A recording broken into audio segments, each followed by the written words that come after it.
क्या हम बिल्लियों से सच्ची में बात कर सकते हैं इस कैट ट्रांसलेटर की मदद से? तो चलो इसे चेक करते हैं। तुम्हारी आंखें इतनी अच्छी कैसे?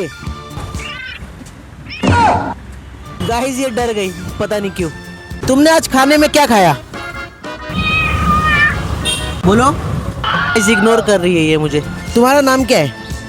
अबे तुम्हारा घर कहाँ पर है? गाइस इसका बोलने का मूड नहीं है। तो इतना यूज करने के बाद पता चला ये ऐप बिल्कुल भी वर्क नहीं करता।